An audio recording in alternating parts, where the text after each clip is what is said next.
has a hard-on. Perfect world was a dream between primitive cerebral. He's a traitor! He's a sadist! You're all going to die down here. The greatest trick the devil ever pulled was convincing the world he didn't exist.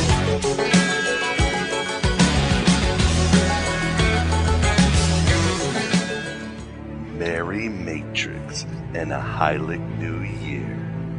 Yes, my beloved truth seekers, that was my usual boilerplate holiday greeting here at Aeon Byte Gnostic Radio. On this Saturday, December 1st, the year of our demiurge 2012, we are already being backdoored by the Yule log. The turkey and the Native American have been slaughtered. So let us douse our awareness with the will-o-wisp lights of commercialism and the cosplay of the Good Samaritan.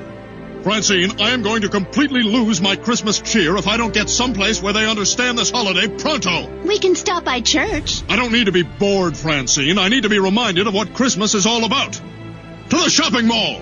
It's the Black Friday of your soul and the doorbuster to your mental doom. As archonic influences crush your consciousness like a nut in between the butt cheeks of Thor. I mean, how can you avoid the Walking Dead poison of marketing? Volcanic anxiety caused by shallow goodwill, emitted everywhere, and abandoned soon after the last cocaine snort on New Year's Eve. The vampiric drainage of family, friends, and horny co-workers. Merry Christmas. Merry Christmas. Merry Christmas. Merry Christmas. Kiss my ass. Kiss his ass. Kiss your ass.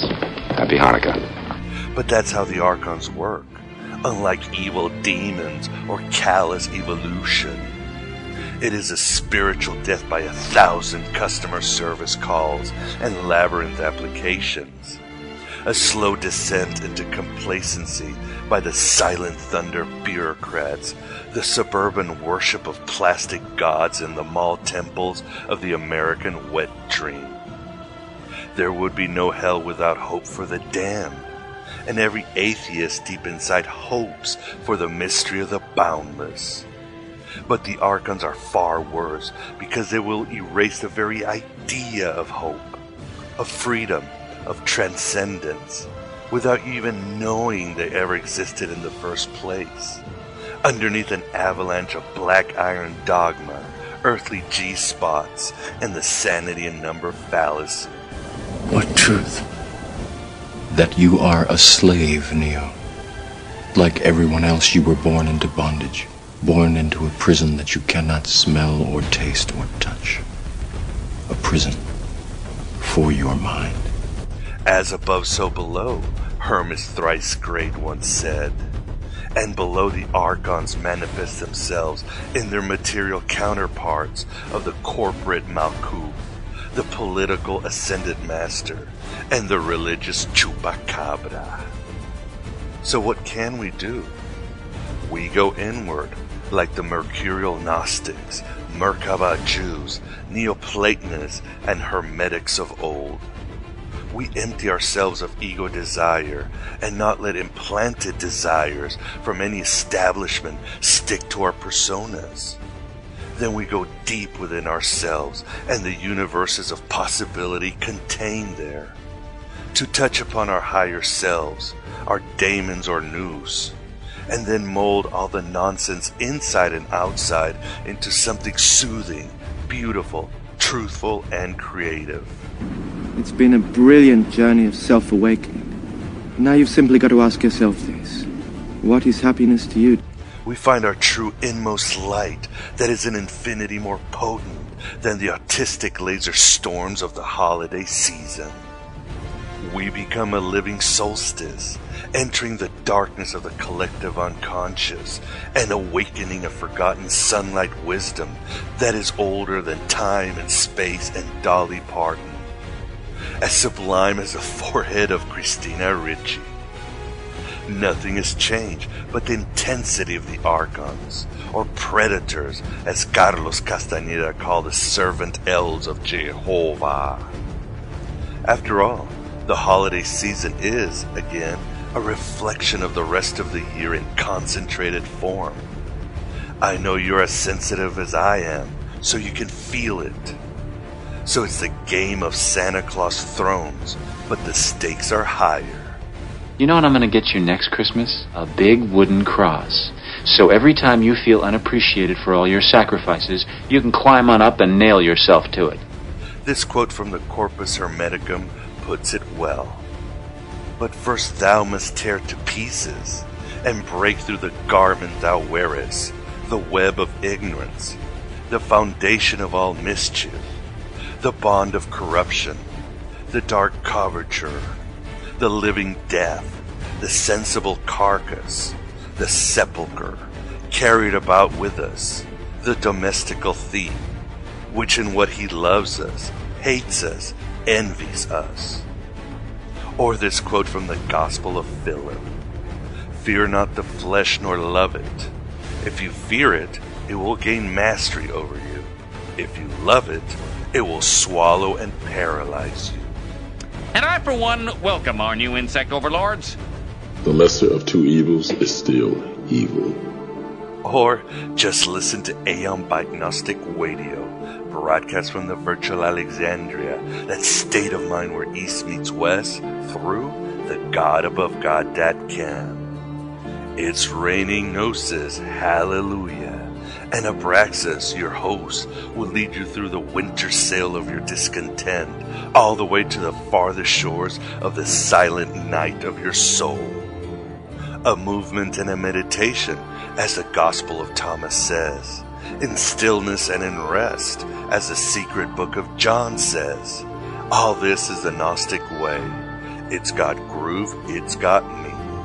They've done studies, 60% of the time, it works every time. So light up some plant substance and make sure you've got some fuel in your cup, because coffee is for closers and fire is the devil's only friend. And one way or another, whether it's by the alchemical and alembic astral fire of the ancient mages of old Kemet, or at the burning mangers of a society that has lost its Bacchus joy, we're gonna burn. We're gonna burn. Some men aren't looking for anything logical, like money. They can't be bought, bullied, reasoned, or negotiated with. Some men just want to watch the world burn. And certainly a great red pill suppository for all that I've been blubbering about is this episode's topic, an astral guest. An individual who has become arguably the leading authority on the esoterica in our modern times.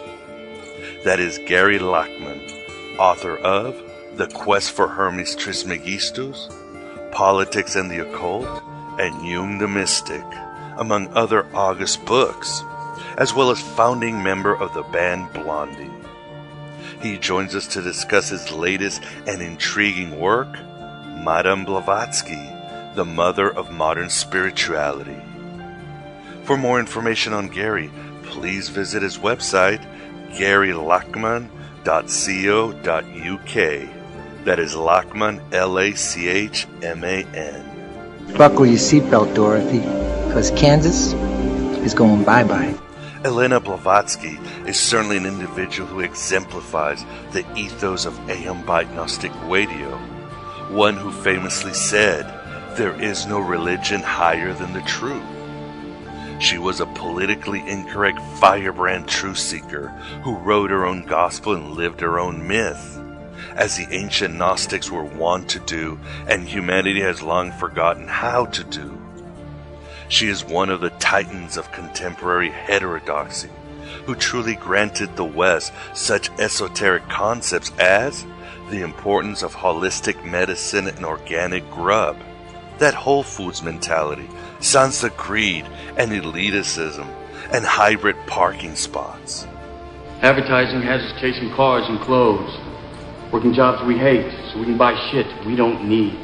Blavatsky also kindled the interest in all things Eastern, the idea of an expanded consciousness, the possibility of a primordial religion or the wisdom of the ages, and a collective spiritual evolution for mankind, and so much more.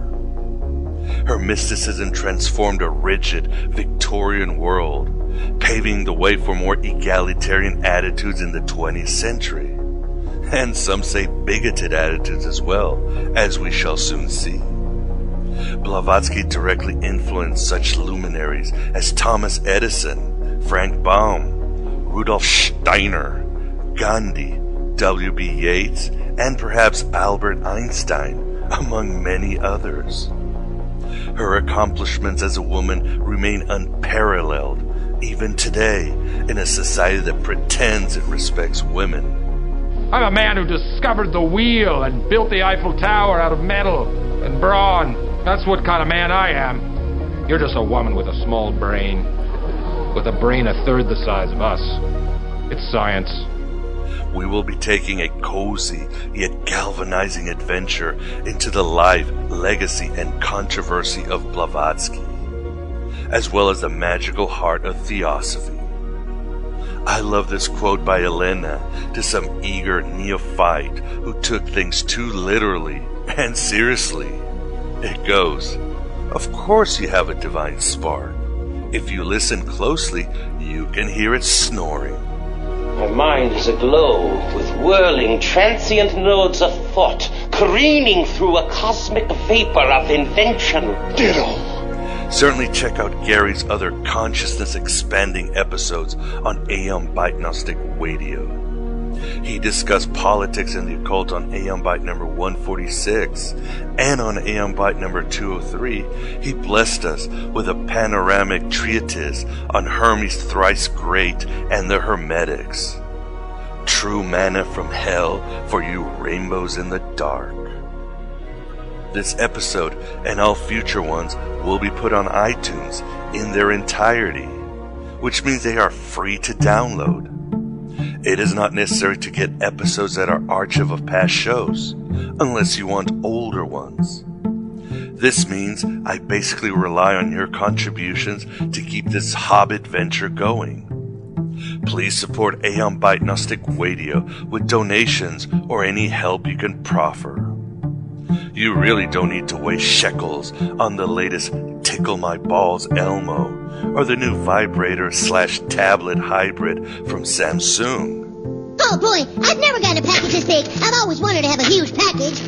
Supporting the alternative media is one of the best ways to moon the god of this world, as well as the idiot pointing at the idiot pointing at the moon. Let us stop being frogs in boiling water for the eventual satanic meal of the elite. Big things have small beginnings. Like the Gospel of Philip also says, but the archons wanted to deceive man. They took the name of those that are good and gave it to those that are not good, so that through the names they might deceive him and bind them. Hobbit podcasts like Aeon Byte Gnostic Radio are the way the rings of fraudulent desire can be thrown in the Mount Dooms of our collective amnesia. So enough of my drivel. By Krishna's jockstrap, after 6 years and over 244 episodes, I'm running out of ideas, movies to quote, and really pathetic metaphors. I might need something desperate, like making Peter vanish for a season in the show Fringe. In that case, let us to the interview with the remarkable Gary Lachman on the also remarkable H.P. Blavatsky. Steiner, Rudolf Steiner. Oh, Orpheus. I wasn't expecting you to show up. Didn't think necromancers believed in Christmas. Well, the whole affair is about as real as Kwanzaa or the Wookiees' Life Day. But I find it charming. This is the Aeon Byte interview, and with us we definitely have the pleasure of being joined again by Gary Lachman to discuss his new book, Madame Blavatsky, The Mother of Modern Spirituality. How are you doing today, Gary? I'm doing all right. How are you doing, Miguel? Just wonderful here, having our little cross-Atlantic chat in different time zones, such as the era. So tell us, Gary, Why did you decide to write a biography on Blavatsky? As you yourself write in your book, when you began studying the occult, Theosophy didn't exactly resonate with you as did other esoteric traditions. Why did you come back to Isis Unveiled and the Secret Doctrine?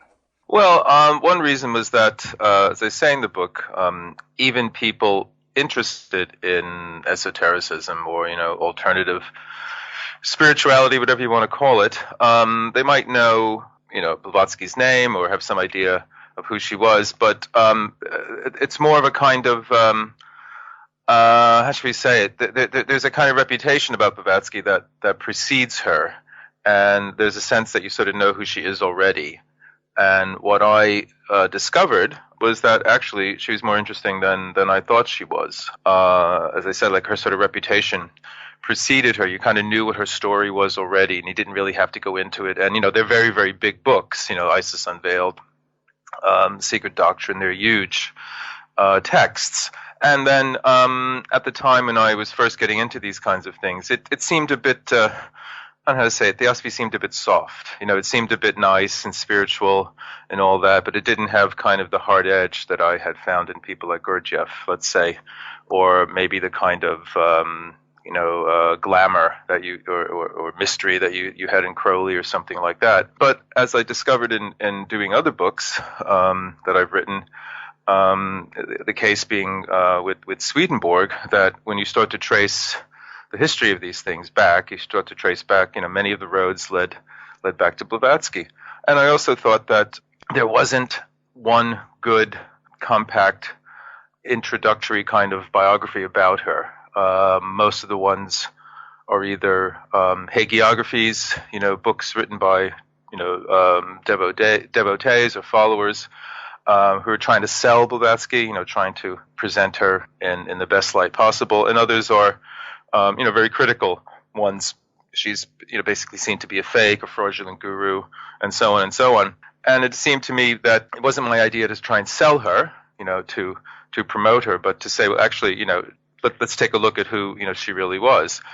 I'm not so much interested in Theosophy itself as I was in Blavatsky herself, because she's a fascinating character. Whatever you think about Theosophy or the Theosophical Society, she herself was a remarkable woman. And that was another thing that struck me. It's like, why isn't she better known by more people? I would think that even feminists would, get something out of knowing about her, because she was a woman and she did all these remarkable things in the 19th century when most men couldn't even do them. So I think she was a figure ripe for a new look, a new kind of overview of her life, and to present her in a new way to more modern readers. Yeah, that's a very interesting thing, because she is a giant, and as you said, what she accomplished is truly amazing. But she doesn't get the press or even the romance that Crowley, Jung, or Gurdjieff get. And should we be politically correct and simply say she's a woman, and even today she's not going to get the same kind of accolade she should? Well, it could be that. I also think, as I say, you because she's so fundamental, and the Theosophical Society, when it began in 1875 and in the late years of the 19th century, it was so seminal for so many things that came later on. Gurdjieff, Steiner, Crowley, by way of the Golden Dawn and so on, that it's kind of taken for granted. It's kind of taken for granted that, yes, it starts with Madame Blavatsky, and she did this, and then, let's get into this other stuff there. So it could be that. It could be that she was a woman. It could also be that, well, there's a certain, maybe that's it, when you think about it, because I say in the book that the Theosophical Society, most of the charismatic figures have been women with a very efficient and energetic, but slightly less dominant male figure, nearby. So Blavatsky had Colonel Alcott, Annie Besant had Charles Leadbeater, and so on and so on. So perhaps the idea that in a way it's been dominated by a kind of feminine sensibility or feminine energy, however you want to talk about it, maybe that's something that's put it off. But I think also that, again, by the time the modern or contemporary modern, spiritual revival started going in the 60s into the 70s. The Theosophical Society had been around already and had a kind of presence for a while, and I think it was associated with the kind of, it's nice, it's cozy, it's very spiritual, but there was something a bit too complacent maybe about it, or a bit too cozy. I mean, I say in the book that when I was first reading about it, it seemed like something, that grandmothers would get together and talk about over tea on Sunday afternoons and have nice little chats about their astral bodies and all that. I mean, I subsequently realized that was a misconception. That was a stereotype. But that's what came to me after, doing all the reading and doing all the research into it. Especially when you think, Gary, how influential she is. And again, your book, The Mother of Modern Spirituality. I mean, Theosophy spearheaded, pioneered, or perhaps even brought to our attention our fascination with Eastern tradition, holistic, organic living, the idea of a primordial religion, the concept of expanded consciousness. That's all right out of Blavatsky, way before anybody else.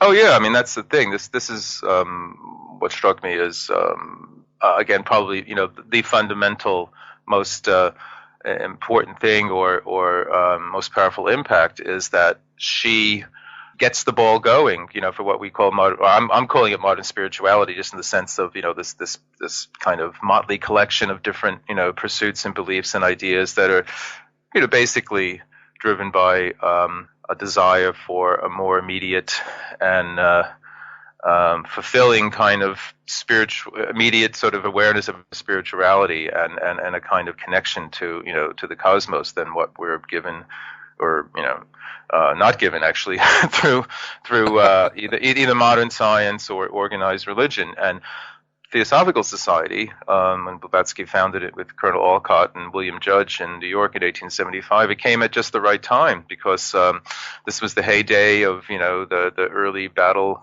between the Darwin and the church and all that. And so you had organized religion beating a retreat in the face of Darwin, and then also you have about 1865 the German scientist Rudolf Clausius, he sort of formulated the notion of entropy.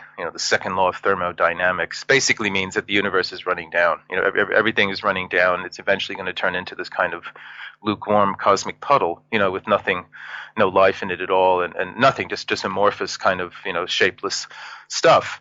So this in the middle of the 19th century, with all the ideas about progress, the Industrial Revolution, and this kind of forward march of man into the modern world, this sense of futility comes into it, the sense of emptiness and eventual kind of cosmic doom. And you get Blavatsky coming in saying, hold on, no, actually you're wrong, and giving you this whole other vision of the universe and the cosmos as this living, evolving entity. So again, whatever you might think in the long run of the specific details of her ideas, I think just that general notion that the church couldn't provide anything to counter this pessimistic vision of us individually as being descended from the apes. We were trousered apes, no longer angels, and then the whole universe itself, breaking down. So what's the point? And then she comes in and says, well, actually, it's like this. So that was remarkable, and I think that that's one of the main reasons why she was so successful in the early years as she was, and why it attracted so many well-known people at the time to it. So she certainly filled a much-needed gap. And it was through that all these other people, came out of. They all got attracted to it. Ouspensky, Steiner, Yeats, so many others got attracted to what she was saying. And they may eventually have left to pursue their own things, but it was her ideas and her view that got them going. When it comes to dropping names, bragging rights, I don't think you can beat Theosophy in the 20th century. I mean, the list of luminaries, like you said, you've got Yeats, but you also have Frank Baum, Khalil Gibran, Thomas Edison, Gandhi, Nehru, Henry Wallace. It's very impressive. These people really shaped our modern consciousness. Oh, absolutely, in different ways. The painter Vasily Kandinsky, who's generally credited with, painting the first abstract painting. He was deeply into Theosophy. Another early modern painter, Pierre Mondrian, he was a Theosophist. You have the composer, Alexander Scriabin. T.S. Eliot wasn't a Theosophist, but he wrote a pastiche of Blavatsky in his poem *The Wasteland*. And so on. Albert Einstein. Albert Einstein. Well, this is controversial. I mean, that might be pitching her claims too high, but there's a story that it goes back to an earlier biography of a biographer of Blavatsky, Sylvia Cranston, where she tells a story that she says that some relative of Einstein said to her that, yes, I saw this huge, this copy of this huge book on Albert's desk, and it was The Secret Doctrine, and so on and so on. So, in a way, you don't even need that. You don't want to pitch it too high, but maybe it was, who knows? And in any case, whether Einstein or anybody else had that kind of direct impact, many of the ideas that we associate with modern science and relativity and even into the quantum world seem to be pre-echoed in some of Blavatsky's ideas. Certainly the idea of this kind of Big Bang. I mean, she what we consider to be the beginning of the universe, this Big Bang that when nothing exploded for no reason 15 billion years ago, or less than nothing actually, exploded for no reason 15 billion years ago and turned into us having this conversation. She talks about the breathing in and the breathing out of Brahma, and the Manvantaras and the Pralyayas of the universe. And so there's this whole notion that in this kind of intuitive, let's say, inspirational way, she's sort of talking in many ways about the cosmos in ways that it's being spoken of today more scientifically, let's say. As you write, nothing really happens in a vacuum.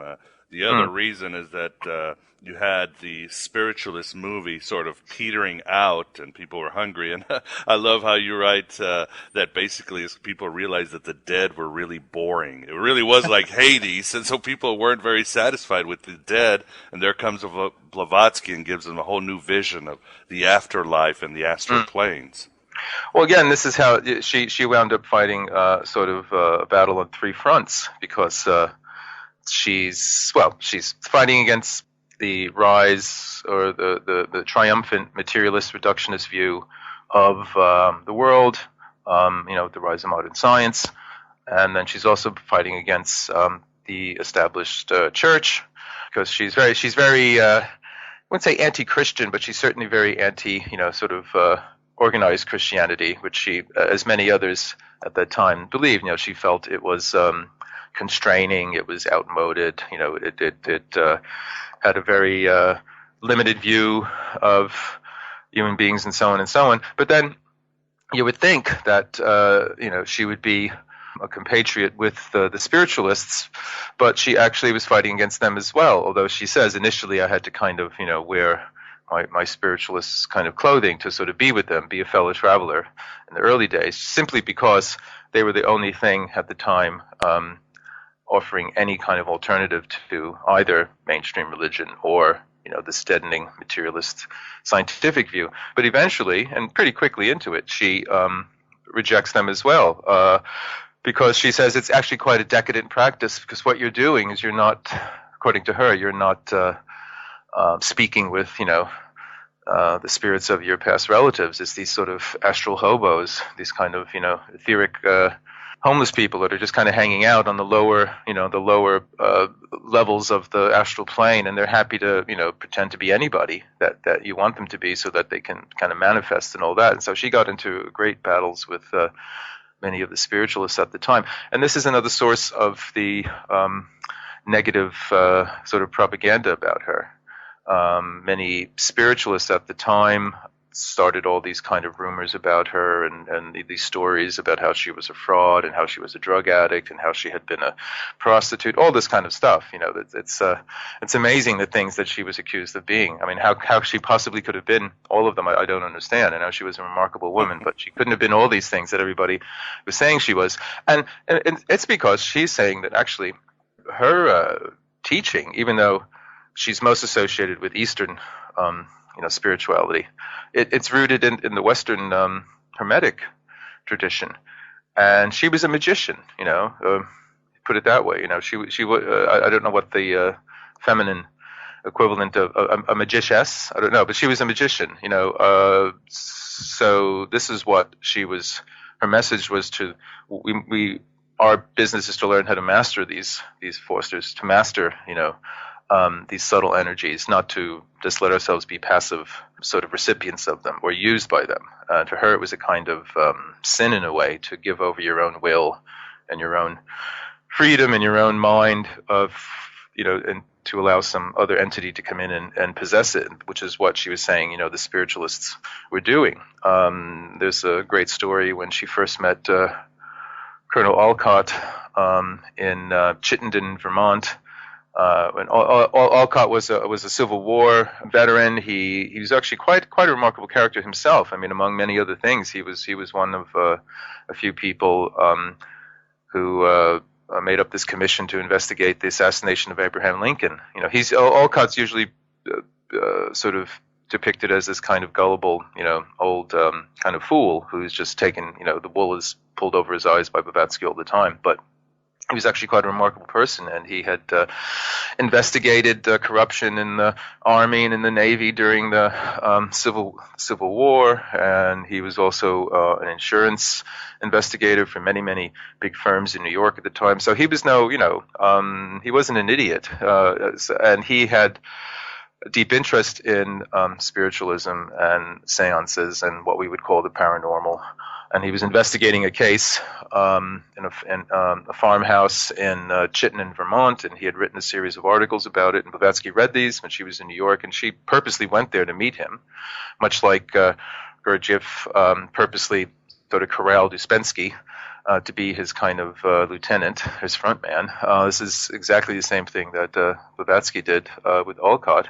And while she was there at this, it was sort of a seance, but they used to have them in the afternoon. People would come to this place, and these two brothers, the Eddy brothers there in Chittenden, they would put on a performance, and they would manifest, different spirits and different sorts of things. And then Blavatsky was there. Suddenly, the types of things being manifested changed, and you have all these kind of instead of the American Indians who were showing up, or sort of local, spirits, you had all these Russian characters, turning up, and these all turned out to be people from her own past. And she told Olcott that she was making it happen. She somehow had the control. And this is what differentiated Blavatsky from the spiritualists. That, again, I say she was a magician. She learned how to use her will to project her imagination and to control things around her rather than them just happening haphazardly. So this was another reason why she was fighting this big battle at the time on all three fronts, which gets a bit confusing. But, once you get into it, you can see what was going on. Your book certainly takes the reader on some really amazing adventures with Olcott and Blavatsky, the chums, as you say. They called each other. I like one scene where they're both of them are sort of like struggling because they want to be enlightened and they know they've got to give up meat and it's very hard, but nobody then of course nobody points to Blavatsky and says, this woman smokes 200 cigarettes a day. It's funny how the goalposts kind of change throughout the times. Oh yeah, I mean, that's another thing too. She's nothing like what you want to call kind of the mind, body, spirit stereotype, or the health and well-being. She couldn't give a hoot about her health and well-being. I mean, she was, her cholesterol levels were scandalous. One of her favorite dishes was fried eggs floating in a kind of, bowl of butter. She was enormous. She weighed over 200 pounds. But yeah, as you say, she was constantly smoking cigarettes. She didn't drink. She was teetotal. Wasn't into drugs, although there were a couple reports or a couple accounts of her smoking hashish, marijuana at the time. But one of them was by a friend of hers. And you get the impression that it just was something he threw into the mix. This is another thing too. There's all this journalism, all this, newspaper articles about her. And as journalists like to spice things up, and so they throw things in. And so in this one article about her, amongst other romantic, mysterious sorts of things, eccentric things that she does. He threw in this, idea that she smoked hashish, which was, again, wasn't illegal. It didn't have the kind of moral sense of evil about it that we have in our age. There wasn't the war on drugs and all that. But the only other account of her smoking hashish came after her death by a leading spiritualist, and it's an article that's basically a long essay in character assassination. She's a morphine addict. She was all these other things too. She had bad skin. So it was. And the more I read into it, I realized actually, there's very little evidence for that. So that's a myth that got repeated and repeated and repeated. I've even repeated it myself in some articles about her, and you realize actually no, she probably didn't, but she did smoke cigarettes a lot. But and one report says she got through a pound of tobacco a day. Now a pound of tobacco is a heck of a lot of tobacco.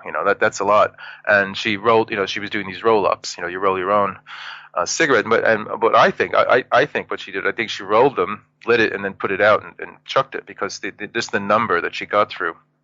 And as I say in the book, I think somehow just the whole practice of rolling the cigarettes was some meditative thing for her. I think it was a way in which she somehow could occupy her conscious mind and then make room for, this other things to manifest. So, but this is a common kind of set piece with her, is the rolling the cigarettes everywhere she goes.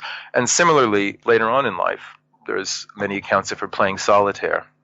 So she'd be sitting at her table, at her desk, and people would be around her, talking with her, and she'd be playing a game of solitaire at the same time as she's going on about the cosmos and the secret doctrine and so on. So I think she used these ways as a kind of meditative practice to kind of get her, rational conscious mind out of the way, and this other stuff can come through. And she wasn't she wasn't in the template of the coy, demure spiritual leader. She could be ironic, sarcastic, explode, like telling a follower that the earth was shaped like a dumbbell just to see what happens. I mean, she was colorful. Oh, no, absolutely. Well, yeah, she wasn't the nice, harmonious, balanced, calm character. She must have been hell to be around. She was erupting into rages over trifles. Most of her anger was directed at poor Colonel Alcott. And this, she reminds me in many ways of Gurdjieff, where she made things difficult for the people around her all the time by creating these kind of uncomfortable situations. And, also she was also a Russian, also a woman, also, so she had her own, her own foibles, and she was, highly excitable, and had a well-stocked reservoir of expletives, and very, very colorful, rough language to use, which she used all the time. I mean, one of my favorite stories is during her last years, and she was living in London. And W.B. Yeats tells the story, because he, in his memoirs, he writes, or his autobiography, he writes about his visits to Madame Blavatsky when she was living here, and he remembers her telling one student or one visitor, saying, "Yes, you have the divine spark in you, and if you're quiet enough, you can hear it snore." And things like this. So she had, she didn't suffer fools gladly, many ways, but at the same time, you get the sense that she had enormous good nature and an enormous warmth.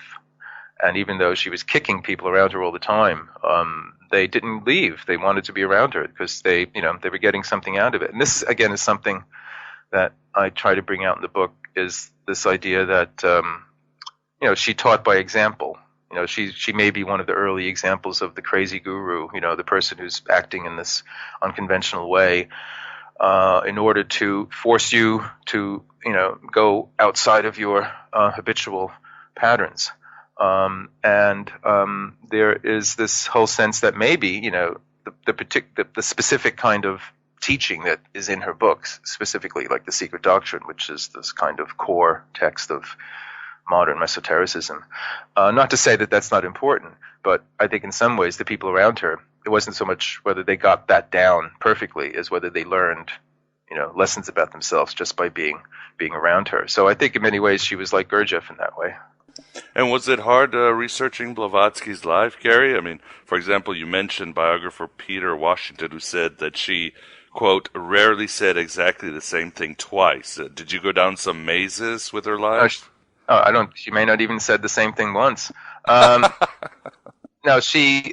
This was the thing. I mean, I discovered, as practically everybody does who tries to write about her, is that there isn't a lot of corroborable material.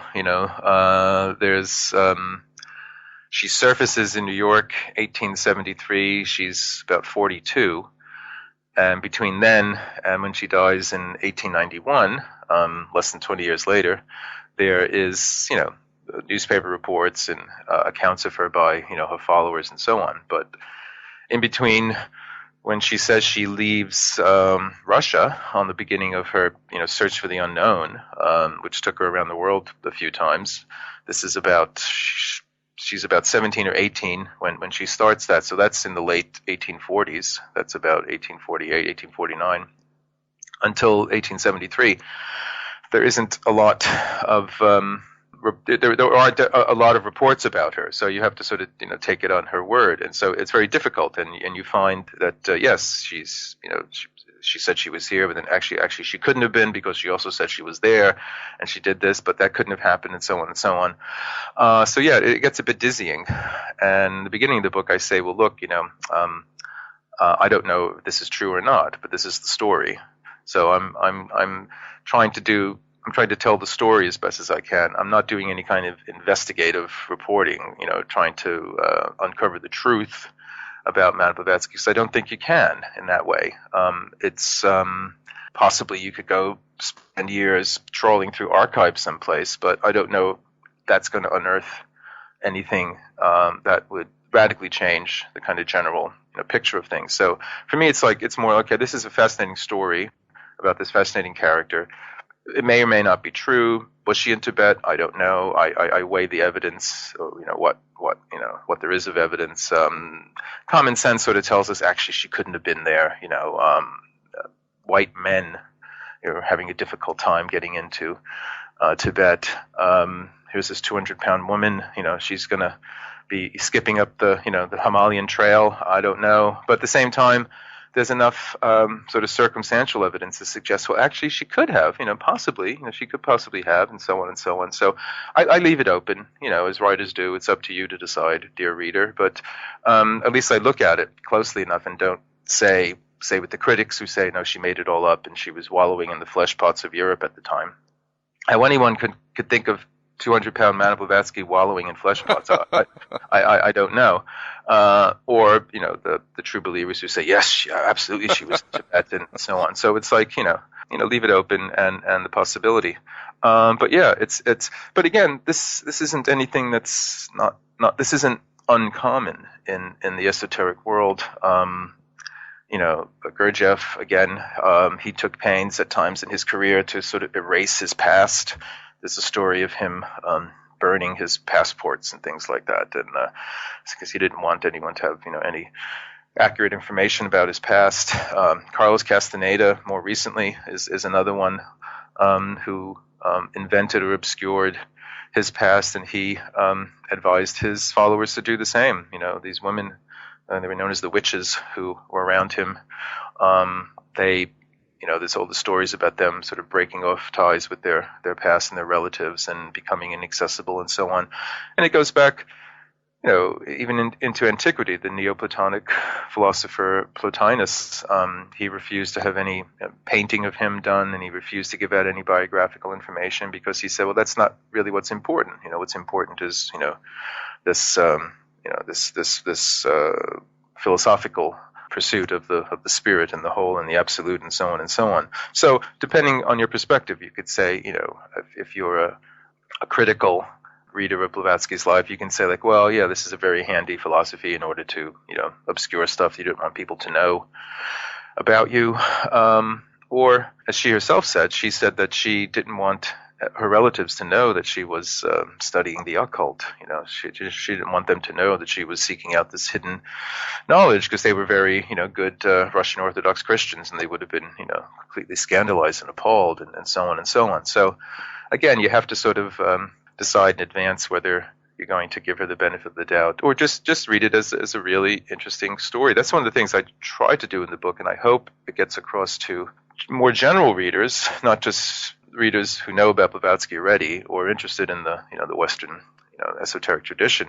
Just that she was this remarkable, one of these titan figures from the 19th century. She's one of these big characters, like Tolstoy, let's say, or something like that. She's just of that ilk. She had a Jules Verne kind of life. I say in the book, when she surfaces in New York in 1873 after being around the world a couple times, that's the same year as Around the World in 80 Days was published in France, Jules Verne's famous novel, and she had lived that kind of life. I think even if you don't have any interest in the Western esoteric tradition or the occult or anything like that, I think you'd find her a fascinating character. It seems, Gary, that spiritual luminaries like the ones you mentioned, they are creating this wonderful myth, but at the same time, they're also beginning to live their own personal myths. So it seems like they get lost in their own stories. And we can go to Jesus, Paul of Tarsus, Mohammed. It's just, I don't know, you get caught up in a giant current. Well, yeah, you're right. I mean, there's your life, there's the stories you tell about it, and there's the stories people come after you tell about it. This is one thing that puts off more, skeptical, literal-minded, let's say, readers who are like, oh, this is just, they're just making this up. It's not true. I think, to me, it's more profitable to look at Blavatsky and other figures like this. It's like, well, what was the whole idea? The whole idea of this, what was behind all that? Is it just to cover your tracks? Is it just to prevent people from finding out something you don't want to know? Or is it a bigger kind of picture? Is it a bigger kind of idea? And I think Blavatsky was sort of living out this myth that she was writing about herself as she went along. And again, myth doesn't mean just untrue, or it only means that for rather literal-minded people, I think. It's a more living out this idea, this dream. Towards the end of the book, I have a quote from Nietzsche, who says, the great man is the play actor of his ideal, meaning that, in order to become who you are, become who you want to be, which in a sense is who you really are, but you're not there yet, you have to kind of pretend to be it already. And then by doing that, you become it. You kind of fake it until you make it, I guess is the colloquial way of saying it. But Blavatsky sort of did this on a large scale. She had this whole idea of the masters, these mysterious, wise men who had developed, their magical powers and had also access to this ancient wisdom. And she says, in her early days, in her childhood, she had visions of this tall Hindu that came to her in her dreams and so on. And then in later in life, 1851, she says she meets the Master Moria, Master M. She meets him in London. But then again, there's 5 or 6 different versions of her meeting with him.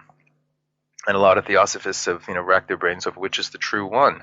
And I don't know, is there a true one? I think at different times she, embellished it or changed it or made it up, or maybe she didn't want people to think there was one true one. There was all different. It didn't matter. Like, did I meet him in Hyde Park or did I meet him on Waterloo Bridge? I met him. And this was the beginning, and this is how it started, and so on. So yeah, you look at the Bible. There's a few different versions of Genesis, right? But it would be too simplistic to say, as many atheist, literal-minded rationalists do say, oh well, here they're contradicting itself, so it must be untrue. I mean, that to me is too simple. There's something mythopoetic. There's something larger. There's a larger kind of drama going on with this. Again, that's what I came to feel as I was doing the research, doing the reading, and I'm starting to get very dizzy trying to understand what the heck's going on here. There's 15. It's like this film Rashomon, if you remember the old Japanese film where there's 6 different versions of the same event. There's something like Tarantino is picked up on as well, and so I kept going back and back, and then eventually I sort of think, okay, well, there isn't the real one. There isn't one that's the true one, and these others are mistakes. They're all versions of it. They're all versions of the story, and there must be something I'm not getting. So that's what I came away with. So I give her the benefit of the doubt of that, and I think she was consciously creating this kind of myth around her. And also, I think it was also to get separate her intelligent, independently minded followers from those that were just there and would take anything. The guy who went away from a meeting with her thinking, yes, the earth is shaped like a dumbbell, and God, and really believing that, and her sort of chuckling, after him as he left, and she must have been rolling her eyes, and then talking to someone else who didn't take it so literally. So I think there's a whole kind of learning that comes through that, and I try to show her in that way as well, so that it's something more than just sort of making up lies about yourself. They're kind of true lies, let's say. Put it that way. You definitely talk about it in your book, Politics and the Occult, the true lies, the pious frauds, and which is basically, and your advice is to if you read her works, don't take it literally, and you can do this with the Book of Mormon or the Bible. You'll be much more enriched if you take it as just a wonderful myth that she created. Well, she herself said with The Secret Doctrine, she said, don't read it, straight through. That's probably the worst way to read it, in the sense of she herself said that she didn't know what it meant in places. I think with something like that, or say similarly, some Rudolf Steiner's sort of version of the cosmos, his own kind of version of The Secret Doctrine and all that, Gurdjieff's in Beelzebub's Tales to his grandson.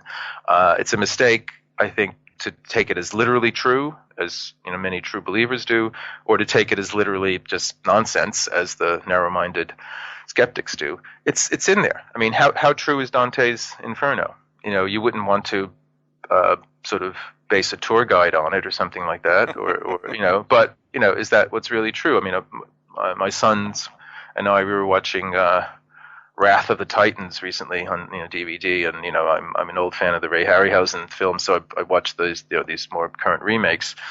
And at one point, one of my sons said, "Is any of this true?"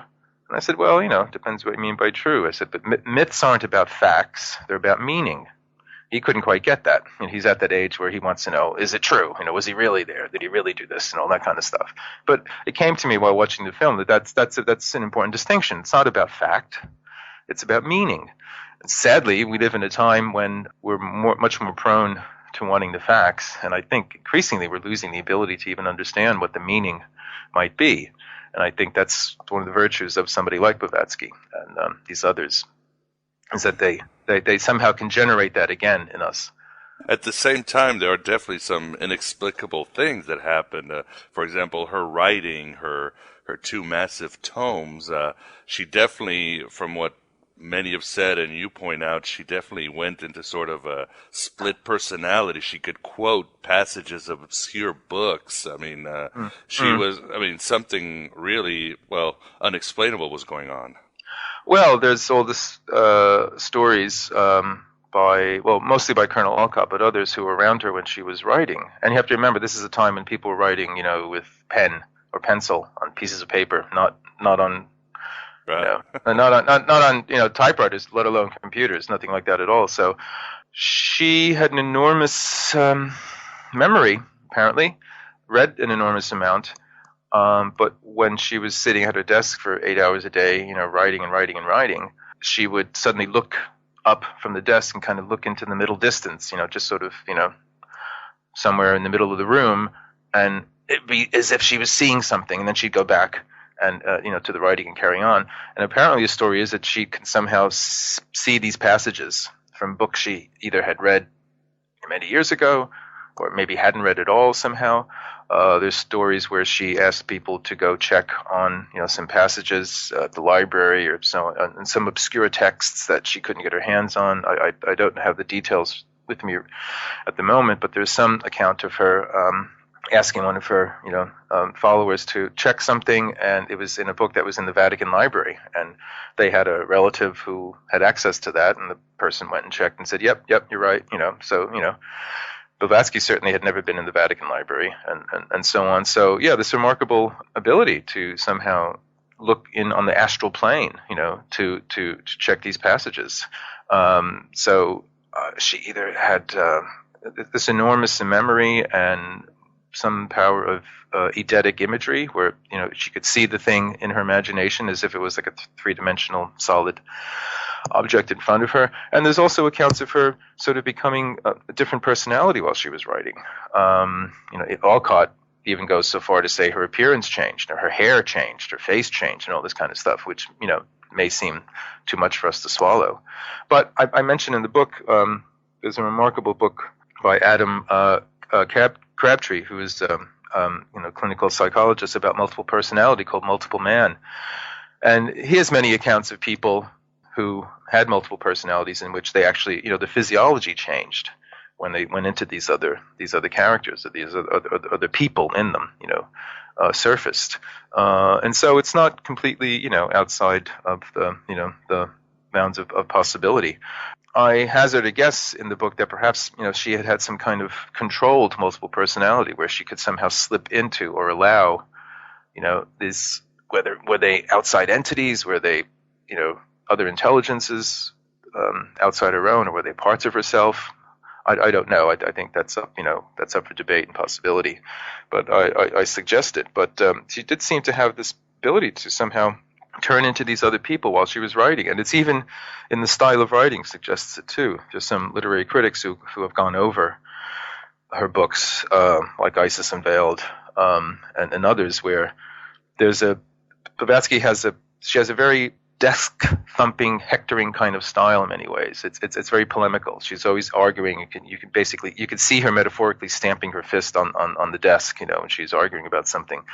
And so there's a vigor, there's a kind of force and energy that comes through. But then these other passages of this kind of lyrical, calm serenity that seem radically different than that style.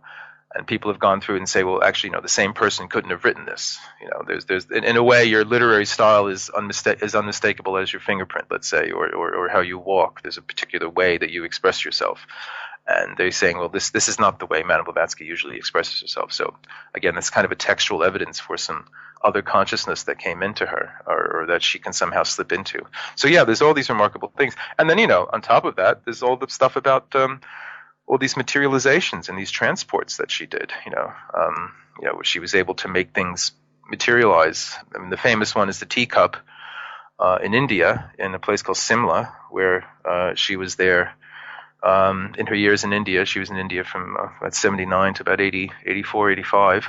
While there, she was invited to the summer residence of a character named A.P. Sinnett, who was an editor of the biggest newspaper in India at the time, and he was interested in spiritualism and phenomena, as they called it then. And Blavatsky and Alcott came to stay for a while with him. And there's this story. I'll try to do it quickly, briefly, where they were going on a picnic. The servants had packed, all the tea requirements, the teacups, and all that sort of thing. And they, at the last minute, they were joined by somebody else who hadn't been, they didn't plan for him to come. And they also, at the last minute, decided which way to go to the spot they were going to have the picnic at. And the servants were rather upset because they had only, packed enough teacups for, the number of people who were coming in the first place. So suddenly there was one person extra. They didn't have an extra teacup and all that. And so this became kind of, an issue when they decided to sit down and have their tea. And they were saying, oh, well, maybe one person, two people have to share the same cup, or so on and so on. And then someone there said, well, Madame Blavatsky, maybe she can help us. Maybe she can materialize a teacup. She had already performed these sort of phenomena, and Alcott had written about them. And so she said, okay. And she, sort of, does her thing. And she leads them to a spot where they have to dig pretty far under the ground into, the soil is all knotted with roots and so on and so on. And there, deep in the soil, covered over with tree roots, is a teacup and a saucer. Okay, all right. So you can say, oh, well, she planted it, But when you go into the details, it wouldn't have been so easy for her to have planted it in the first place, because, again, we can only go on reports that are, over a century and a half old, so we only have the written reports. But the way it's described is that, this teacup, which was exactly the same as the rest of the service that the servants had packed, and incidentally, back home at Mrs. Sinnett's cupboard, the only other teacups that were part of that tea service were broken and chipped, and that's why they never used them. this teacup is perfect, and it was an exact, copy or an exact part of the rest of the set. But it's there embedded in the ground, covered over with roots and everything. So how could she have put it there? If you imagine somebody planting it, you would have dug a hole, it would have been in there. Okay, you covered it over, and then when you dug, it would have just been there in a kind of little, hole. It wouldn't have been, roots wouldn't have grown over it, And then also it would have taken her quite a long time because it was fairly deep in the ground. And, you're thinking about 200-pound Madame Blavatsky leaning over, digging into the ground to put a teacup in. That would take.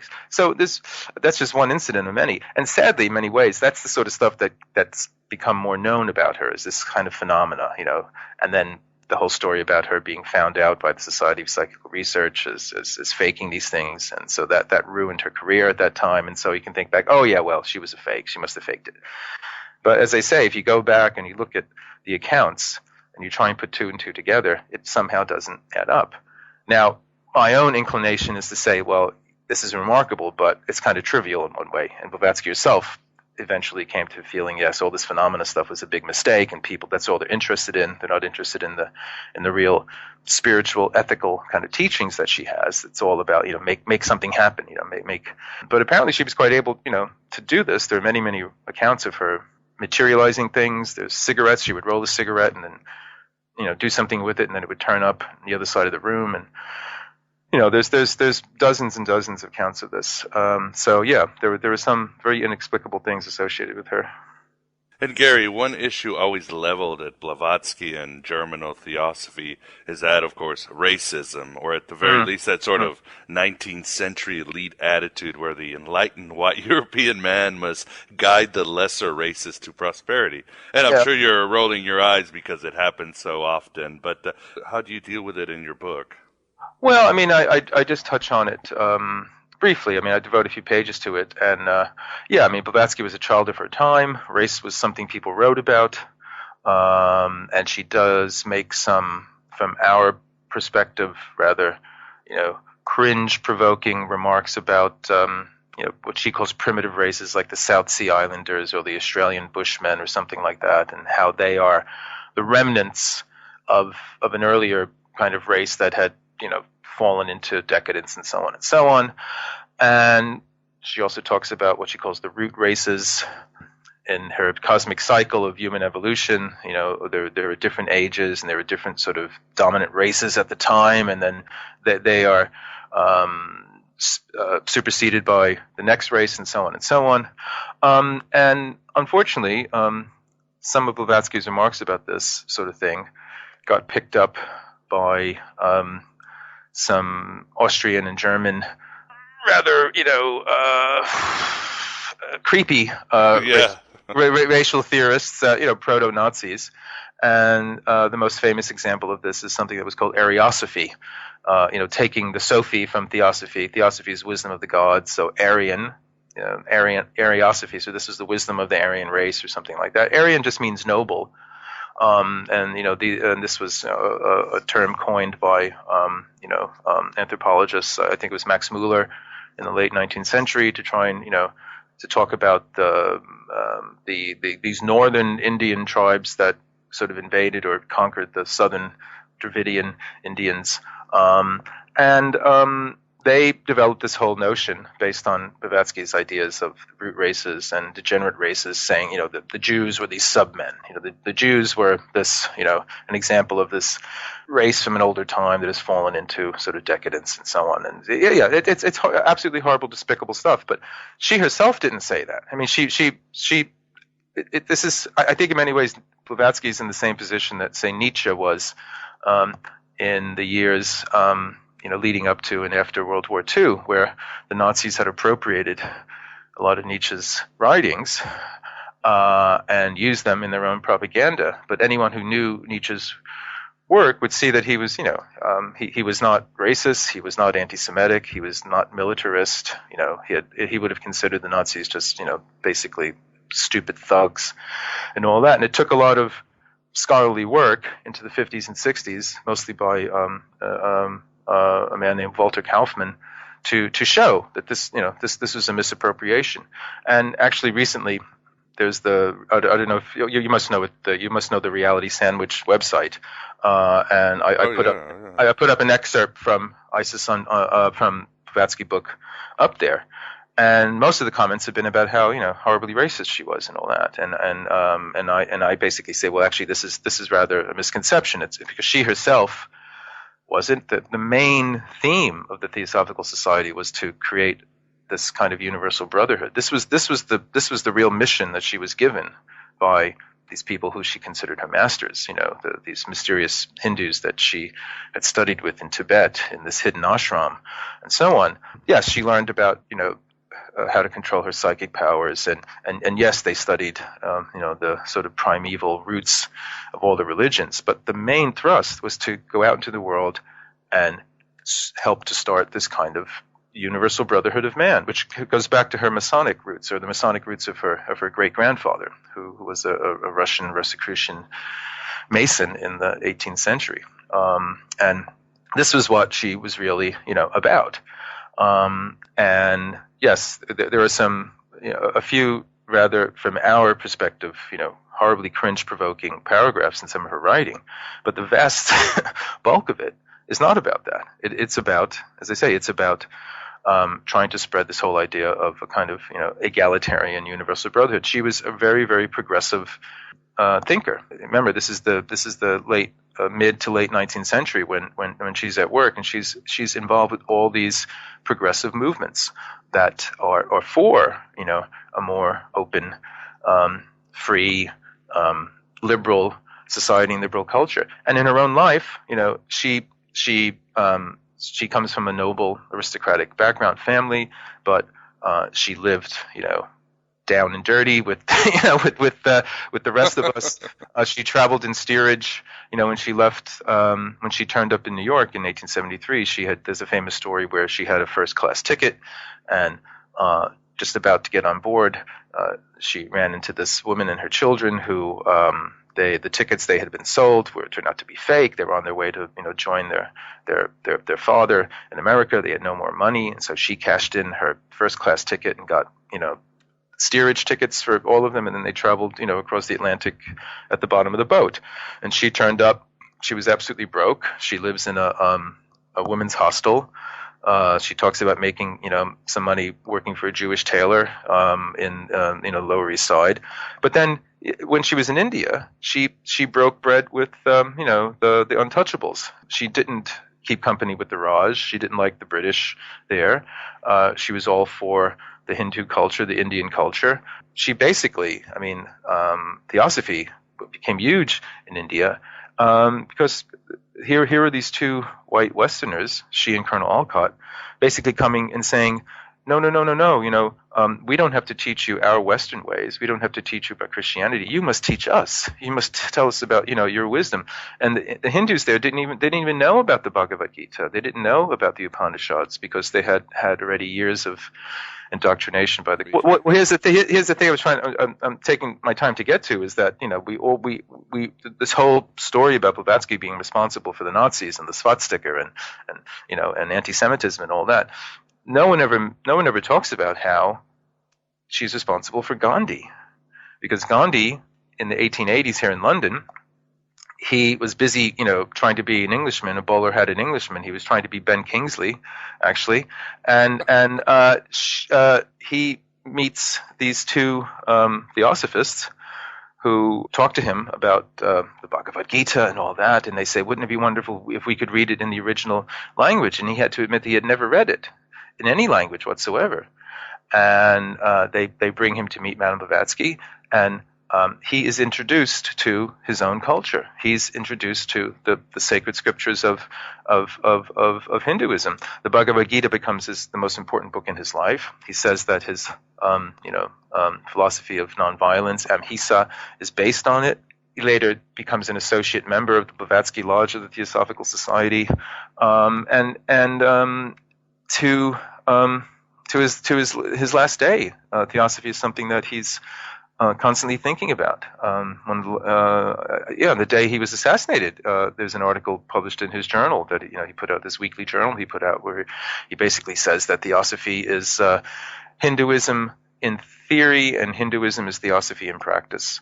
It's constantly on his mind. It's informed all of his sort of philosophy in life, but this never gets mentioned. The only thing that never gets mentioned is that a couple of rather despicable nutcases in Germany and Austria appropriate some of her ideas, and this eventually leads to Hitler and all that. I mean, and that's all that is so full of myths and misconceptions too. Sadly, Nicholas Goodrich Clark, who passed away recently, his seminal book, The Occult Roots of Nazism, it enlightens a great deal of that, and he's done a lot of work, and a lot of other people writing in similar field have done a lot of work to kind of dispel these sorts of myths, but they stay there because it's a very sexy idea. It's a very sexy idea. Oh yes, okay. Occultism is really the roots of this horrible right-wing, racist fascism and all that, and it's an easy way for people to disregard it. But as I say, one thing I try to bring out in the book is how influential her ideas were on people like Gandhi, and then Annie Besant, who after Blavatsky's death and after Alcott's death became the head of the Theosophical Society. She was right there in the Indian movement for independence. And Alcott himself, Alcott has streets named after him in Sri Lanka. It was called Ceylon at the time. There's a postage stamp with his face on it, because he had brought Buddhism to Buddhists. All the Buddhists in Sri Lanka, or Ceylon then, or people who would have been Buddhists, didn't know anything about it, because they were fed the Christian beliefs and Western ideas and all that. And Alcott was asked to come there and teach Buddhism to Buddhists. So and if he did that for people in Ceylon, Sri Lanka, Blavatsky certainly did that for the West. I mean, she's the one ultimately who's responsible for celebrities today being interested in Tibetan Buddhism, and for the reason why the Dalai Lama is so well known. What I mean by that is she's the one who introduced sort of Mahayana Buddhism, or the ideas of Mahayana Buddhism, which Tibetan Buddhism is a branch of, into the West. Now, she has her own peculiar, rather eccentric view of Buddhism, but she's the one who sort of opened the door to it. And all the early people who did work in Buddhism, like Evans Wentz, who put together the Tibetan Book of the Dead, or what's called the Tibetan Book of the Dead, Christmas Humphreys. There's quite a few other. The early Buddhist scholars all started out as Theosophists. And so, again, whether you think that's a good thing or a bad thing, you have to give her credit. She opened the door to all that.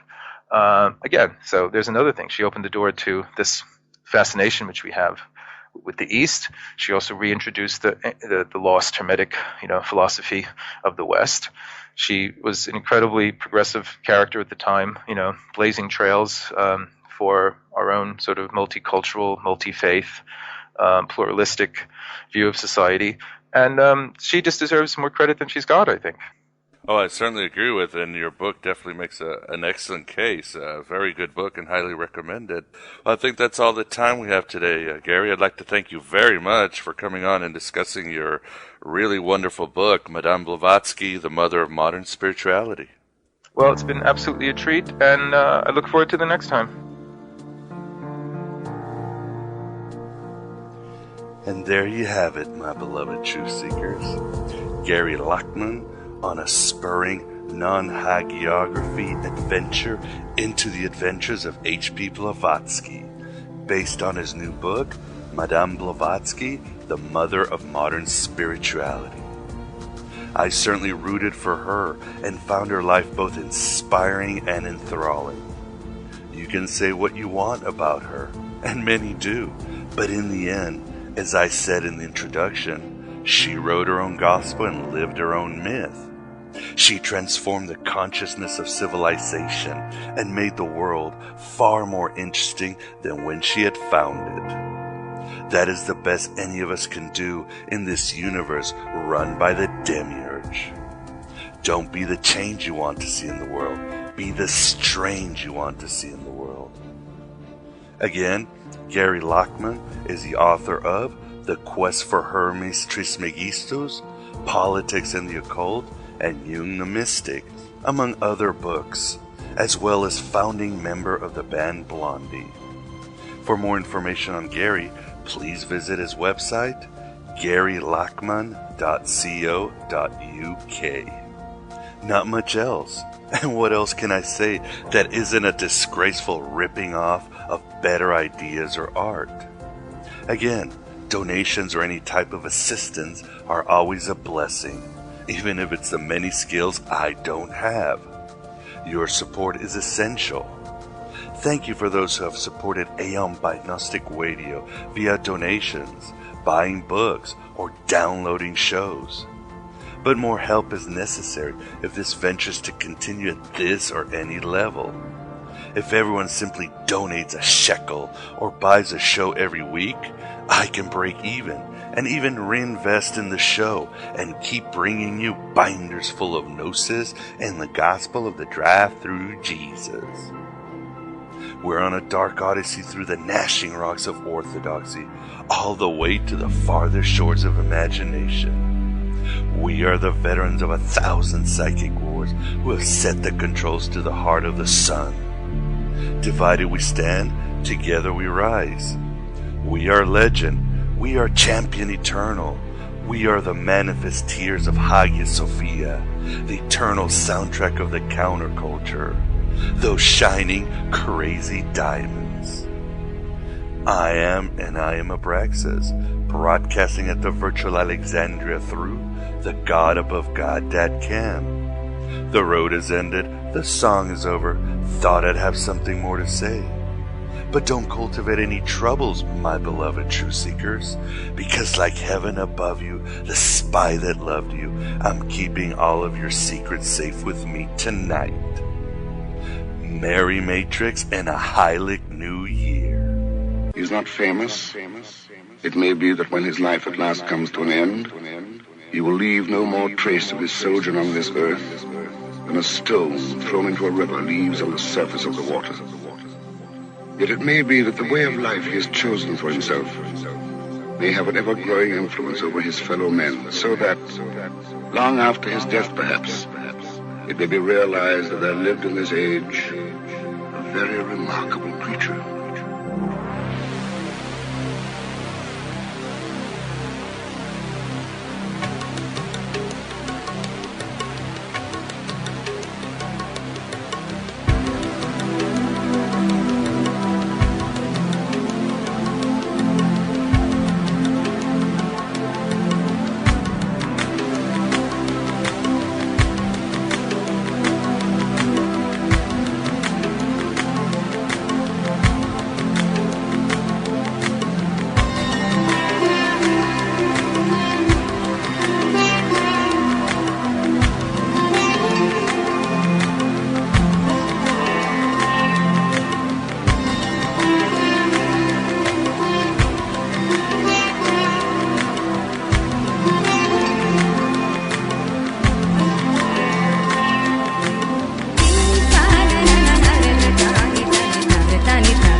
notion I want to do more with my life than just so far. As a matter of fact, you sound like a very religious man who doesn't believe in God. What do you want to do then? Have you ever thought of going to the East?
It's all so meaningless. You can't help but ask yourself what life is all about.